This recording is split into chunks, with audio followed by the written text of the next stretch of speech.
बड़ सुखसार पावल तो तीरे, छोड़ती नयन निकट बहनी रे। कर जोड़ी है विमल तरंगे, अपुनि दर्शन होए पुनि मति गंगे। एक अपराध क्षेमब मोरी जानी, परसल पाए पार तू पानी। की करब जप तप जोग ध्याने, जन्म कृतार्थ एक ही स्नाने। महाकवि विद्यापति की ये अद्भुत रचना सिमरिया के इसी घाट पर हुई है। महाकवि विद्यापति, जिस पर पूरे बिहार के मिथिलांचल और पूरे बंगाल उड़ीसा के लोग ये दावा करते हैं कि उनके कवि हैं, लेकिन सही मायने में वो महाकवि हैं। और इसी सिमरिया घाट पर महाकवि विद्यापति ने इस कविता की रचना की है। 1 महीने का कार्तिक मास इन्होंने यहाँ रह करके कल्पवास करके किया। आज भी ये परंपरा कायम है। कोरोना काल के कारण लोगों का आना जाना कुछ कम है, वरना ये पूरा मेला 1 महीने तक का लगता है।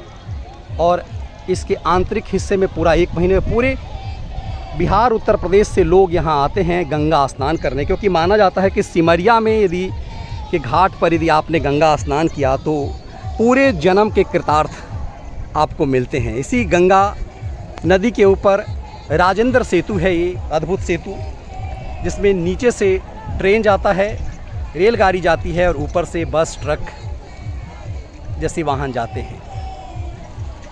भारत के प्रथम राष्ट्रपति चूँकि बिहार से ही थे, उनके नाम पर बिहार को उत्तर से दक्षिण को जोड़ने वाला ये सबसे पहला पुल कहा जाता है इसको, जो लोहे का सबसे मजबूत ब्रिज बना, जो उत्तर और दक्षिण बिहार को जोड़ने वाला है।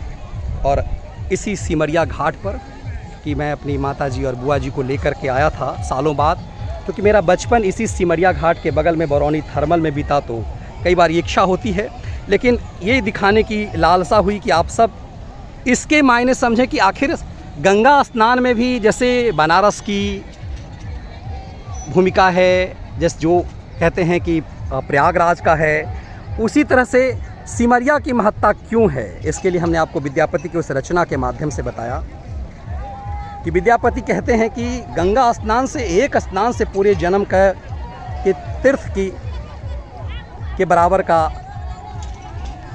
सुख मिलता है, भाग्य मिलता है।